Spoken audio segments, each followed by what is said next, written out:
Hi everybody, welcome to the South Australian Sports Show. I hope you can stay with us for the next hour. We have got plenty coming up on the Sports Show. My sparring partner is always Baz Cooten, in and ready to go. Baz, how are you? Fired up. How you going, mate? All right, let's get on to the stuff, mate. Crows finally win a game. 395 days. August the 3rd last year against St Kilda was their last win. Yeah. They get a win. It's a big one, 35 points over the Hawks. What do you think?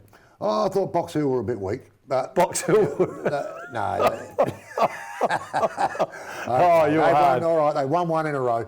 In a way, it's sad because there's been some great social media over the... I know it's tough on Crows fans, and I'm not having a go at them here. No. But I like a laugh. Yep.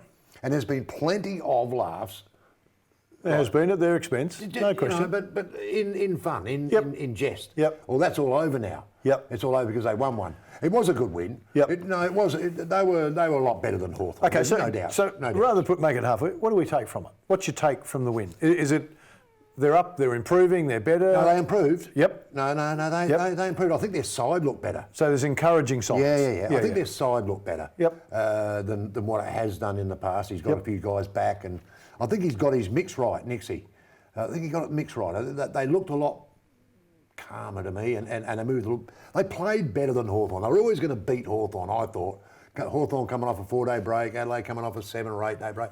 They're always going to knock them off. The Hawks playing here in Adelaide at a home game, I think they're just not going to get home. All right. I'll tell you what's been the outstanding thing for me this year, and it's hard to take a lot away when you haven't won a game, is the fact that there's been no bitching, criticism, anything coming from the playing group compared to previous years. Yeah, true. So I think the whole club has cleaned that up, which gives you great confidence that you're going to move forward at a quicker pace. So well done. I thought they were okay. All right, Sam Powell-Pepper, let's talk about your team, mate. Contract extension. He's having a ripping time in the midfield at the moment. A great signing for the club. Came from nowhere, really, because a couple of years ago, well, he got stitched up really by.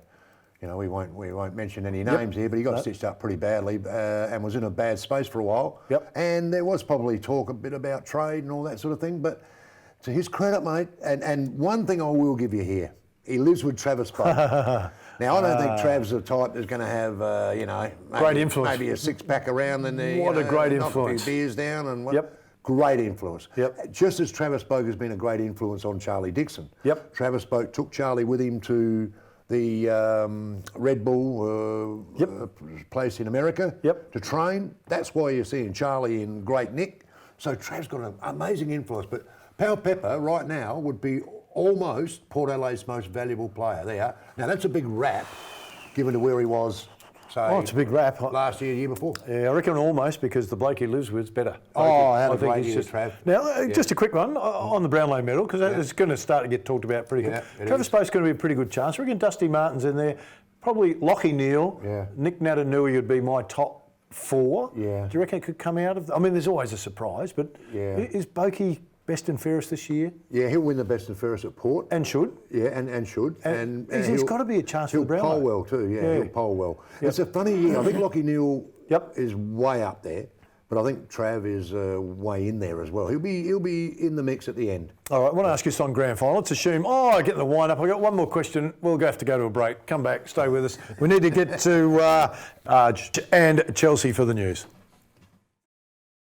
Hi guys, I'm Chelsea and this is Arj, and we're here to bring you your sporting news update for this week. Big news in the motorsport for South Australia as we're set to host 2 V8 supercar rounds at the Bend Motorsport Park later in September. Over 2 back-to-back weekends on the 19th and the 20th and the 26th and 27th, 4 200km super sprint format races will be held at the track. Tickets went on sale on Tuesday, which you can find at theben.com.au, so be sure to get your tickets soon as numbers are restricted due to COVID-19.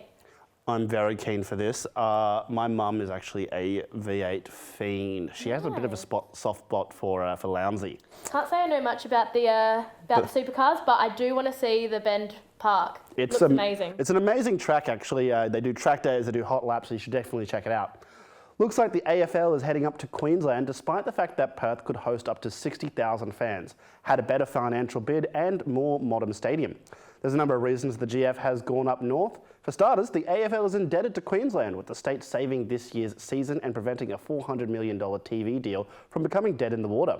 Another reason is hosting the grand final at the Gabba could convert some NRL fans, while markets up in Perth have already been tapped out for footy loyalists. And finally, the Queensland Government has promised a series of legacy projects, including better ground access for the AFL, infrastructure for women's facilities for the AFLW, and more junior comps. I personally would have loved to see Port Adelaide win on their home soil. I but know. We'll just have to watch them win in Queensland. Exactly, Okay. exactly. We can watch them beat the Queenslanders. Definitely. It's ramping up in the Hills Footy League, with Lobethal set to face off against Okaparinga Valley at Blackwood on Saturday and Mount Barker against Blackwood at Heathfield. Last Saturday, Lobethal played and lost against Nan, which severely disappointed player/coach Matt Fuller. The match was tight, but the Tigers did hold a 7-point lead at half-time and a 4-point advantage into the final change before being pipped for a 1-point loss to the Rams.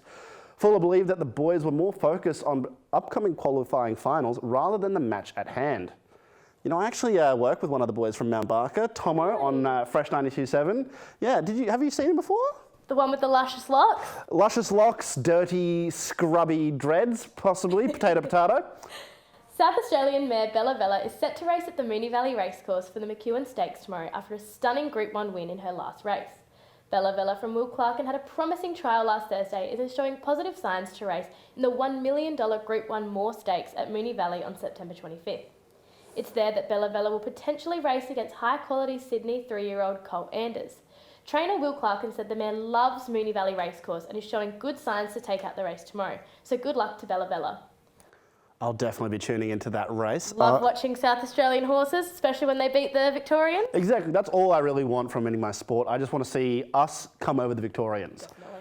Well, that's all for your news this week. I'm Arj, and this is Chelsea. Thank you for joining us. We'll be back next week with your weekly update. Back to you, Phil and Barry.